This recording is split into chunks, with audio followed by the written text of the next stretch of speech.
So ఇక్కడ ఒకసారి understand చేసుకోండి, మనకి ఇక్కడ డిఫరెంట్ ఫీల్డ్స్ ఉన్నాయి అంటే డేటా ఫిల్ చేయడానికి. ఓకే, జనరల్గా ఏముంటాయి, ఇగో ఫస్ట్ నేమ్. ఓకే, ఇది వచ్చేసి ఫస్ట్ నేమ్ అనమాట. ఇది సరిగ్గా చెప్పారు. ఓకే, ఇది వచ్చేసి విలేజ్ టౌన్, ఇది వచ్చేసి పిన్ కోడ్, ఇది వచ్చేసి state drop down, area type. Okay, post office location, house number ఏంటి, ఓకే, ఫోన్ నెంబర్ ఏంటి, ఇలాగా ఓటర్ రిలేటెడ్ అనమాట. లేకపోతే ఆధార్ నెంబర్ ఏంటి, ఇలాగా ఓటర్ రిలేటెడ్ ఇన్ఫర్మేషన్. ఇక్కడ మనం చూస్తే ఇందులో ఏదైతే ఇన్ఫర్మేషన్ రిలేటెడ్ ఆన్సర్స్ ఏవైతే ఉన్నాయో అదేంటి మనకి డేటా అన్నమాట. ఓకేనా. సో ఆ రిలేటెడ్ బ్లాంక్స్ లో మనం ఏదైతే డేటాని ఫిల్ చేస్తామో అది మనకి డేటా అన్నమాట. ఆ డేటా అనేది మనకి ఎన్ని రకాలుగా ఉంటుంది అంటే, ఓకే, ఆ డేటా అనేది మనకి ఎన్ని రకాలుగా ఉంటుంది. డేటా మనకి ఎన్ని రకాలుగా ఉంటుందంటే నెంబర్. ఓకేనా, అంటే నెంబర్ అంటే మనకేంటి 1 2 3లో, ఓకే, అక్కడి నుంచి ల్యాక్స్ లో క్రోర్స్ లో కూడా ఉంటుంది నెంబర్. ప్లస్ డెసిమల్ నెంబర్స్ అంటే let's say student percentage. Okay, percentage అంటే డెసిమల్ నెంబర్ కదా. Okay, let's say employee hike percentage, లేకపోతే బ్యాంక్ ఇంట్రెస్ట్ రేట్, ఇవన్నీ మనకి డెసిమల్స్ లో ఉంటాయి. ఓకేనా. So anything either decimals or direct numbers we call it as number అన్నమాట. ఓకే, నెంబర్ అనేది ఒక కైండ్ ఆఫ్ డేటా. ఓకే, అలానే మనకి స్ట్రింగ్. స్ట్రింగ్ అంటే గ్రూప్ ఆఫ్ క్యారెక్టర్స్ అనమాట. So I will tell you. Okay, first ఏంటంటే అసలు డేటా అంటే ఏంటి, అది ఎన్ని రకాలుగా ఉంటుంది అనేది చూస్తున్నాం అనమాట. Okay, next true or false. Let's say employee promoted status. Okay, employee promoted status true అన్నాం అంటే ప్రమోట్ అయినట్టు, లేకపోతే ప్రమోట్ కానట్టు ఫాల్స్ అయినట్టు. ఓకే, అలానే student pass status. Student pass status true అంటే స్టూడెంట్ ఎగ్జామ్ పాస్ అయినట్టు, ఫాల్స్ అంటే ఎగ్జామ్ ఫెయిల్ అయినట్టు. ఓకే, సో అలాగే మనకి true or false related decision making కి బూలియన్ అనమాట. ఓకే, అలానే నల్ అని చెప్పి, అన్డిఫైన్డ్ అని చెప్పి ఉంటాయి. ఇవన్నీ different kind of data. Okay, so ఇవన్నీ మనం డేటాని వేరియబుల్లో స్టోర్ చేస్తున్నాం. ఓకే, వేరియబుల్ పర్పస్ ఏంటి, to store the data of all these kinds. Okay, so ఈ కైండ్స్ ఏంటి, ఓకే, ఇందులో ఏ టైప్ ఆఫ్ డేటా అనేది మనం యాక్చువల్ గా వేరియబుల్స్ తీసుకున్నప్పుడు ఆ ప్రోగ్రామ్ లో ఎగ్జాంపుల్స్ చూద్దాం. Okay, so now will understand variable purpose ఏంటి. వేరియబుల్ పర్పస్ అనేది మనకి storage of the data. Okay, storage of the data. ఇప్పుడు వేరియబుల్స్ కున్న రూల్స్ అండ్ రెగ్యులేషన్స్ చూద్దాం. We can right any number of we can right any number of variables with in single dot JS file. ఓకేనా. So ఏమని చెప్పుకున్నాం మనం, ఒక dot JS files లో variables ఉంటాయని చెప్పుకున్నాము. ఆ వేరియబుల్ అనేది మనకి సింగిల్ వేరియబుల్ ఉండొచ్చు, లేకపోతే మల్టిపుల్ వేరియబుల్స్ అనేవి ఉండొచ్చు. సింగులర్ మల్టిపుల్ వేరియబుల్స్ అనేది ఉండొచ్చు. ఎన్ని వేరియబుల్స్ ఉన్నా కానీ మనం అన్ని వేరియబుల్స్ ని రిప్రజెంట్ అనేది చేసుకోవచ్చు, అంటే రాసుకోవచ్చు అనమాట dot JS file. Okay, limitation ఏమీ లేదనమాట. ఓకే, ఒక పర్టికులర్ డాట్ జేఎస్ ఫైల్లో ఎన్ని వేరియబుల్స్ ఉండాలి అని చెప్పి లిమిట్ ఏమి ఉండదు అనమాట. Okay, based on the programmer demand or requirement we can write or we can take the variables based on that. Okay, next what is the syntax for the variable. ఓకేనా, variable రాసుకోవడానికి syntax ఏంటి అంటే, ఇక్కడ మనకి ప్రతి variable కి ఇక్కడ చెప్పుకున్నట్టు డేటా రిప్రజెంటేషన్ టైప్స్ అనేవి ఉన్నాయి. ఓకేనా, ఈ డేటా రిప్రజెంటేషన్ టైప్స్ లో ఆ డేటాని రిప్రజెంట్ చేసే దాన్ని బట్టి మనకి డేటా టైప్. ఓకే, ఆ డేటా అనేది ఏ టైప్ అనేది చెప్పడానికి మనకి డేటా టైప్ అనేది ఉంటుంది. Okay, data type space variable name equal to, okay, data type space variable name equal to value or data. Okay, this is the syntax. Okay, ఇది మనకి syntax అనమాట. Okay, this is the syntax. ఇందులో మనకి colour representation చూడండి.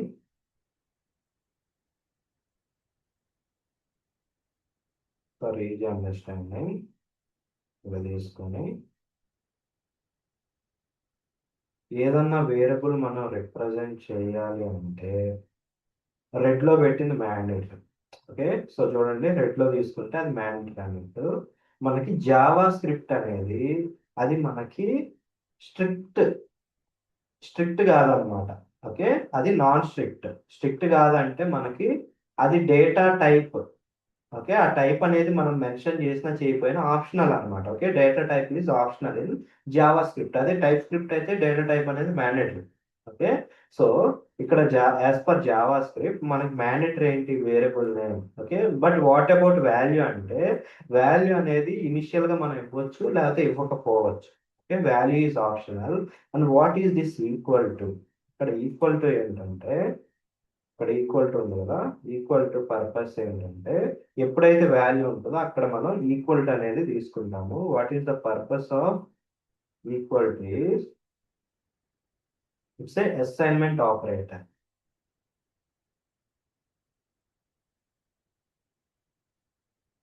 Equal to purpose it's a assignment operator. Okay, operators అంటే ఏంటనేది తర్వాత వస్తుంది. Assignment operator. Okay, equal to is assignment operator. ఇది ఏం చేస్తుంది అంటే ఈక్వల్ టు అనే assignment operator what it will do is మనకి ఈ లెఫ్ట్ సైడ్, సారీ ఈ రైట్ సైడ్ లో ఉన్న వాల్యూ ఆర్ డేటా ఏదైతే ఉందో, ఓకే రైట్ సైడ్ లో వాల్యూ ఆర్ డేటా ఏదైతే ఉందో ఆ డేటాని ఈ వేరియబుల్ ఉంటుంది కదా, ఈ వేరియబుల్ అనేది ఓకే, సో మనకి జావా స్క్రిప్ట్ అనేది అందులో డేటా స్టోర్ అవుతుందంటే దాని మీనింగ్ ఏంటంటే బ్యాక్గ్రౌండ్ లో దానికి మెమరీ ఉన్నట్టు. ఓకేనా, సో ఈ డేటా ఏదైతే ఉందో అది మనకి ప్రోగ్రామింగ్ లో స్టోర్ చేసుకుంటున్నామంటే ఆ programming language inbuilt has some memory. Okay, memory architecture అనేది ఉంటుంది. ఓకేనా, మెమరీ ఆర్కిటెక్చర్ అనేది ఉంటుంది. సో డేటా అనేది మనకి స్టోర్ అవుతుందంటే దాని మీనింగ్ ఏంటంటే దానికి ఆ మెమరీ అనేది ఒక స్టోరేజ్ లొకేషన్ లో ఎలకేట్ చేస్తుంది. ఓకేనా, డేటాని స్టోర్ చేసుకోవడానికి మెమరీ ఆర్కిటెక్చర్ లో ఓకే ఆ డేటాని స్టోర్ చేసుకోవడానికి మెమరీ అనేది ఎలకేట్ చేస్తుంది. అది ఎలా ఎలకేట్ చేస్తుంది అంటే మనం ఏదైతే వేరియబుల్ నేమ్ ఇస్తున్నామో, okay, ఇక్కడ ఏదైతే మనం వేరియబుల్ నేమ్ ఇస్తున్నామో ఆ వేరియబుల్ నేమ్ ఏం చేస్తుందంటే ఆ మెమరీ లొకేషన్ ని పాయింట్ అవుట్ చేస్తుంది. ఓకేనా, మెమరీ లొకేషన్ పాయింట్ అవుట్ చేసి మనం ఎప్పుడైతే ఈ వేరియబుల్ నేమ్ ని కాల్ చేస్తామో అప్పుడు మనకి ఆ వాల్యూ అనేది ఆ మెమరీ లొకేషన్ నుంచి ఫెచ్ చేసుకొని మనకి గెట్ అవుతుంది అనమాట. ఓకేనా, సో ఇంటర్నల్ గా మెమరీ ఉన్నప్పుడు ఏమైందంటే ఈ ఈక్వల్ టు అసైన్మెంట్ ఆపరేటర్ ఏం చేస్తుందంటే ఏదైతే వేరియబుల్ నేమ్ ఇస్తామో ఆ వేరియబుల్ నేమ్ ఒక మెమరీ లొకేషన్ ని పాయింట్ అవుట్ చేస్తుంది. ఓకే, ఆ మెమరీ లొకేషన్ లో ఈ వాల్యూ ఆర్ డేటా అనేది వెళ్ళి స్టోర్ అయ్యింది. Okay, with the help of this syntax assignment operator syntax ద్వారా మనకి ఆ వాల్యూ అనేది ఆ మెమరీ లొకేషన్ లో స్టోర్ అవుతుంది అనమాట. ఓకే, నా విల్ సి అంటే ఇక్కడ మనం నెక్స్ట్ మనం ఏం చూద్దాం అంటే అసలు ఈ డేటా టైప్స్ ఏంటి, ఎన్ని రకాలు అనేది చూద్దాము. దానికన్నా ముందల వేరియబుల్ నేమ్ అనేది syntax. Okay, what syntax we need to follow for the variable names. Variable name కి ఫాలో అవ్వాల్సిన సింటాక్స్ ఏంటి, variable name we call rules and regulation. ఏంటంటే ఇది మనకి క్యామెల్ కేస్. వేరియబుల్ నేమ్ అనేది క్యామెల్ కేస్ లో రిప్రజెంటేషన్ ఇవ్వాలి. Okay, variable name is a user defined name. Variable name is a user defined name. Variable name is a user defined name. User defined name అంటే ఏంటి, మన own గా మనం ఏ name కావాలన్నా మనం ఇచ్చుకోవచ్చు. ఓకేనా, యూజర్ డిఫైన్డ్ నేమ్. నెక్స్ట్ ఇంకొకటి ఏంటంటే మనం ఏదైతే నేమ్ ఇస్తామో అది మనం ఏది ఇచ్చినా తీసుకుంటుంది. కాకపోతే ఇందులో ఏంటంటే వేరియబుల్ నేమ్ దీనికి రూల్స్, ఇందులో special characters only 2 type of special characters మాత్రమే అలో చేస్తాం. Okay, it will allow only 2 type of special characters. So name ఏంటి, అండర్ స్కోర్ ఒకటి, డాలర్. ఓకేనా, అండర్ స్కోర్ ఒకటి, డాలర్ ఒకటి ఈ two type of special characters మాత్రమే ఎలో చేస్తుంది. కెనాట్ చూద్దాం చూడండి, వేరియబుల్ ఆల్రెడీ మనం విజువల్ స్టూడియో అనేది ఇన్స్టాల్ చేసుకున్నాం కాబట్టి ఇక్కడ చూడండి నేను వేరియబుల్ చూస్తాను. లెట్స్ ఏ నెంబర్తో స్టార్ట్ చేసి వర్డ్ ఓకే ఎర్రర్ చూపించింది. అదే నేను 77 అనేది తీసేసాను. ఓకే 77 అనేది తీసేస్తే ఎర్రర్ పోయింది. అంటే ఏంటి దాని మీనింగ్ అంటే 77 or any number. Okay so మనకి కెనాట్ అంటే వేరియబుల్ నేమ్ అనేది starts starts with numbers. Okay numbers తో స్టార్ట్ చేయకూడదు. Under score okay under score తో స్టార్ట్ చేయొచ్చు, డాలర్ తో స్టార్ట్ చేయొచ్చు. ఓకేనా నెక్స్ట్ వేరే స్పెషల్ క్యారెక్టర్స్ తో స్టార్ట్ అవుతుంది అనమాట. ఓకే అక్కడ హ్యాష్టిక్ సింబల్ ఇచ్చాను, అన్ సింబల్ ఇచ్చాను. సో అదర్ దాన్ మనకి అండర్ స్కోర్ డాలరు మనకి వేరే special characters. Okay other than this special characters it will not allow others. ఓకేనా వేరే వాటిని అలో చేయదు మరి. Okay next cannot starts with the numbers. ఆ తర్వాత మనకి ఇది camel case rules and regulation అనేది ఫాలో అవ్వాలి. ఓకే నెక్స్ట్ స్పేసింగ్ అనేది not allowed. Okay variable name లో మనకి స్పేసింగ్ ఈజ్ నాట్ అలౌడ్ అంటే స్పేసెస్ అనేది అలో చేయాలన్నమాట. ఎగ్జాంపుల్ ఏంటి ఇక్కడ స్పేస్ తీసుకున్నాం. ఓకే ఎర్రర్ చూపించింది ఎందుకంటే మనకి యాజ్ పర్ సింటాక్స్ స్పేస్ తీసుకుంటే అది కన్ఫ్యూజ్ అయిపోతుంది అనమాట. ఓకే ఇదంతా మనకి వేరే వేరియబుల్ నేమ్ అనేది సింగిల్ లైన్ లో డిక్లేర్ చేస్తున్నారు, లేకపోతే ఇదంతా సింగిల్ వేరియబుల్ నేమ్ అనేది జావా స్క్రిప్ట్ కి అర్థం కాదనమాట. సో స్పేసింగ్ అనేది నాట్ అలౌడ్ అనమాట. Okay spacing is not allowed. And what is camel case? Okay camel case అంటే if variable name contains single word. Okay ఒకవేళ సింగిల్ వర్డ్ అనుకోండి variable name, then all letters of that should be in lower case. ఒకవేళ variable name single word అంటే example ఇద్దాం. Example name okay లేకపోతే first name అనేది 2 words కదా. Status okay status అనేది నేను ఒక వేరియబుల్ తీసుకుంటే ఆ స్టేటస్ అనేది నాకు single word. Okay single word కాబట్టి ఈ మొత్తం లోయర్ కేస్ ఉండాలి. ఓకే ఒకవేళ నాకు if variable contains more than one word, variable contains more than single word. Okay more than single word అంటే then first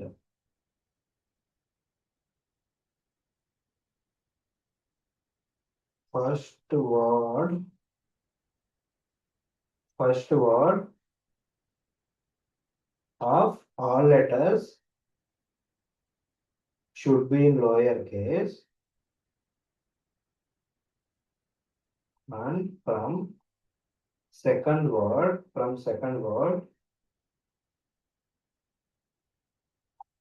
starting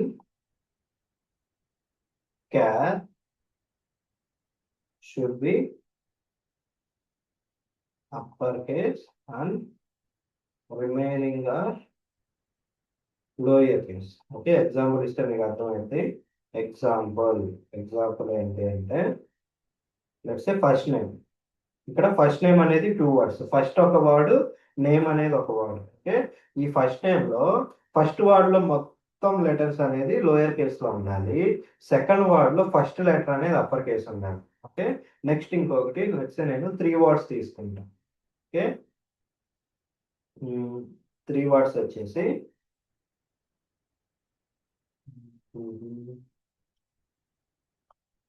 status of employment.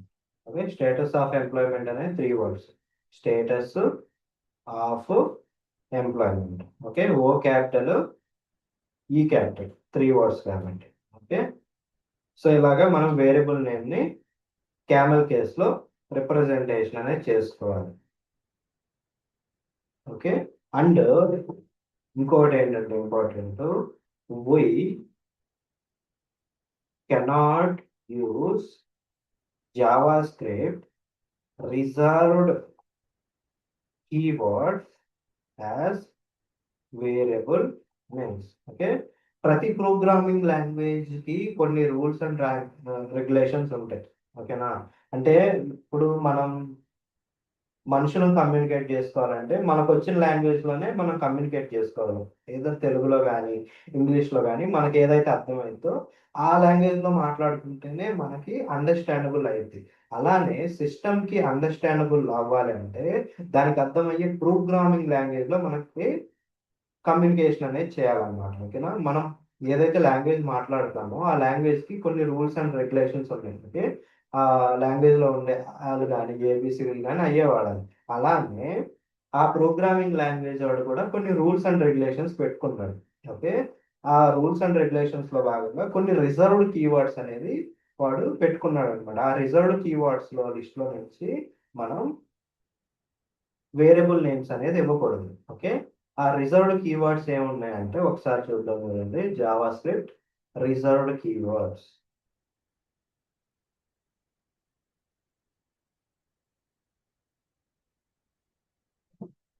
Reserved keywords.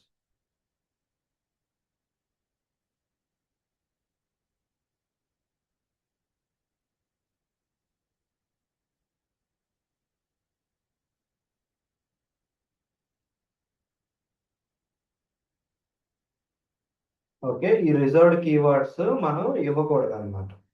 Okay, ఈ reserved keywords ఇస్తే మనకి ఏమైందంటే అవి మనకి ఎలవ్ చేయాలన్నమాట ఇవన్నీ. ఓకే, ఇవన్నీ ఎస్ఎంపు else left throw try void where. Okay, చూడండి ఏమన్నాడు. ఓకే, ఈ రిజర్వ్డ్ కీవర్డ్స్ నుంచి మనం ఇవ్వకూడదు అనమాట. ఓకే, ఇస్తే అది మనకి ఎర్రర్ చూపిస్తుంది. లెట్సే మనం ఈ క్యామల్ కేస్ సింటాక్స్ అనేది మనం ఫాలో అవుతా we have to give meaningful naming convention as per meaningful naming convention as per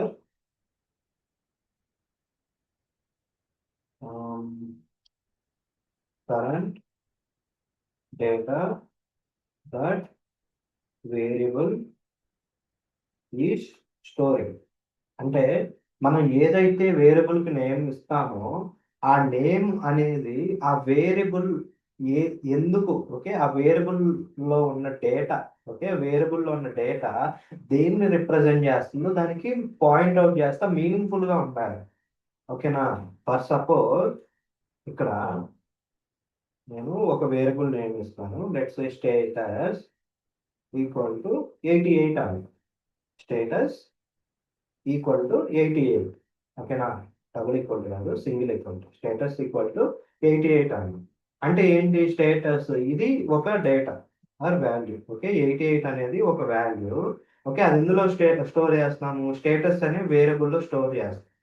ఓకేనా, స్టేటస్ అనే వేరియబుల్లో స్టోర్ చేసినప్పుడు అది 88కి స్టేటస్కి సంబంధం లేదు. లెట్స్ అదేదో మార్క్స్ అని చెప్పి నేను పెట్టుకున్నాను. ఓకేనా, సో మార్క్స్ అంటే some subject marks total marks అనేది మనకి నెంబర్ అనేది పాయింట్ అవుట్ అవుతుంది. Let's say social marks, social camel case M capital. Okay, social marks అనగానే ఓకే మీనింగ్ఫుల్ గా ఉంటుంది. ఓకే, సోషల్లో 88 మార్క్స్ వచ్చింది. ఇప్పుడు నేను సోషల్ మార్క్స్ అని చెప్పి ట్రూ అని ఇచ్చాను అనుకో. ఓకే, సోషల్ పాస్ స్టేటస్ అంటే ట్రూ. ఓకే, సోషల్ మార్క్స్ కి ట్రూ అనే దానికి మిస్ మ్యాచ్ అవుతుంది అనమాట. ఓకేనా, సో ఎవరైతే ఆ వేరియబుల్ నేమ్స్ ఇస్తారో programmers, they should follow the meaningful, okay, meaningful naming convention. Because మనం ఈ రోజు ఒక ప్రోగ్రామ్ రాస్తాము. ఓకే, అది మనం ఆ ప్రాజెక్ట్ నుంచి లీవ్ అయిన తర్వాత లేకపోతే వేరే టీమ్ టేక్ ఓవర్ చేస్తే they need to understand okay by looking at the just variable names or method names they should understand what is the purpose of the variable what the method is doing అనేది వాళ్ళకి understand అవ్వాలి. లేదు okay మనం project లో కొత్తగా వెళ్ళాము already ఆ project లో half of the test automation అనేది ప్లే రైట్ ద్వారా ఇంప్లిమెంట్ అయిపోయింది. ఓకే ప్రీవియస్ గా వర్క్ చేసిన వాళ్ళు నేమింగ్ అనేది వాళ్ళ ఇష్టం వచ్చినట్టు మీనింగ్ఫుల్ ఓకే డేటా రిలేటెడ్ కాకుండా ఇష్టం వచ్చినట్టు ఇచ్చేసారు. ఓకే సో అప్పుడు మనం చాలా డిఫికల్టీ అనేది ఫేస్ చేస్తాం ఓకే కోడింగ్ ని అండర్స్టాండ్ చేసుకోవడానికి. ఓకేనా సో నేమింగ్ అనేది మనం చాలా మీనింగ్ఫుల్ గా ఇవ్వాలి. We cannot bother about the length of the naming okay అది ఎంత లెంత్ ఇస్తాము. ఓకే ఇక్కడ చూడండి నేను ఇది కొంచెం లెంతీగా ఉంది కానీ ఆ నేమింగ్ అనేది మనకి లెంత్ మ్యాటర్ కాదు అది ఎంత మీనింగ్ఫుల్ గా ఉన్నది అన్నది మ్యాటర్ అనమాట. Status of employment okay let's just status పెడితే అది దేని స్టేటస్ అనుకోవాలి. ఓకే అది మనకి చాలా ఆప్షన్స్ ఉంది స్టేటస్ అంటే దేని స్టేటస్ అనుకోవాలి. అదే మనం క్లియర్ గా స్టేటస్ ఆఫ్ ఎంప్లాయ్మెంట్ ఇస్తే that clearly pointing out the exact purpose of the variable అనమాట. ఓకేనా సో మనం ఎప్పుడన్నా వేరియబుల్ ఇచ్చేటప్పుడు these are the rules and regulations. Okay ఒకసారి మళ్ళీ రివైజ్ చేద్దాం చూడండి. ఒక సింగిల్ క్లాస్ లో మనం ఎన్ని వేరియబుల్స్ అయినా రాసుకోవచ్చు depends on the program requirement. Okay దాని సింటాక్స్ ఏంటి ఇది ఓకే జావా స్క్రిప్ట్ లో దాని సింటాక్స్ ఇది మ్యాండేటరీ వచ్చేసి జస్ట్ వేరియబుల్ నేమ్ ఒకటే మ్యాండేటరీ దాని ముందున్న డేటా టైప్ దాని నెక్స్ట్ ఉన్న రైట్ లో ఉన్న వాల్యూర్ డేటా అనేది మనకి ఆప్షనల్. ఓకే నెక్స్ట్ వేరియబుల్స్ లో ఉన్న డేటా అనేది జావా స్క్రిప్ట్ యొక్క మెమరీ ఆర్కిటెక్చర్ బట్టి దాని మెమరీలో స్టోర్ అయ్యింది. Okay variable is a user defined name okay మన నేమ్ గా మన ఓన్ గా మనం వేరియబుల్స్ అనేవి ఇచ్చుకుంటాం. ఓకే ప్రీ డిఫైన్డ్ కూడా ఉంటాయి. మనం ఏ అయితే వేరియబుల్స్ ఇస్తామో we call it as user defined అనమాట. ఓకేనా మనకి డాలర్ అండ్ అండర్ స్కోర్ తోనే స్టార్ట్ అవుతుంది okay variable name. Okay cannot starts with numbers but we can add numbers in middle or last. ఓకే నెంబర్స్ తో స్టార్ట్ అవ్వకూడదు కానీ నెంబర్స్ అనేది మనం మిడిల్ లో కానీ లాస్ట్ లో కానీ రాయొచ్చు. లెట్స్ సే ఇక్కడ social marks of 8th class student Vinod. Okay ఇక్కడ నాకు ఏమైంది 8 అనేది నెంబర్ మిడిల్ లో యాడ్ అయింది. ఓకే బట్ ఎర్రర్ ఏం చూపించాల ఓకే బికాస్ నెంబర్ అనేది మనకి స్టార్టింగ్ లో తీసుకోదు. ఓకే స్టార్టింగ్ లో తీసుకోదు కానీ we can take in the middle are ending. Okay ఎక్కడైనా తీసుకోవచ్చు అంటే స్టార్టింగ్ మాత్రం ఉండొద్దు ఎక్కడైనా తీసుకోవచ్చు అనమాట. ఓకే నెక్స్ట్ స్పేసింగ్ అనేది అలో చేయదు అనమాట. ఓకే వేరియబుల్ నేమ్ లో స్పేసింగ్ అనేది అలో చేయదు. Variable rules and regulation camel case అనమాట. ఓకే సింగిల్ వర్డ్ అయితే మొత్తం లోయర్ కేసు ఉండాలి. మల్టిపుల్ వర్డ్ అయితే first word lower case second word నుంచి first letter upper case. Node file name ఇస్తే నాకు ఇక్కడ ఎర్రర్ వచ్చింది. ఓకే ఏమంటుంది ఇక్కడ ఓకే లెట్ దగ్గర ఇక్కడ ఎర్రర్ చూపిస్తుంది unexpected strict mode reserved word. Okay reserved word గా గుర్తించింది అనమాట. ఓకే నెక్స్ట్ మనకి వేర్. ఓకే వేర్ అనేది ఒక రిజర్వ్డ్ వర్డ్. సో ఇవి మనకి 2015 వర్షన్ ముందులే ఉన్నాయి. ఓకే అందుకని చెప్పి నాకు ఇక్కడ ఎర్రర్ చూపించింది అంటే ఏంటి దీని మీనింగ్ అంటే రిజర్వ్డ్ వర్డ్ మనం వేరియబుల్ కింద యూజ్ చేయకూడదు అనమాట. అండ్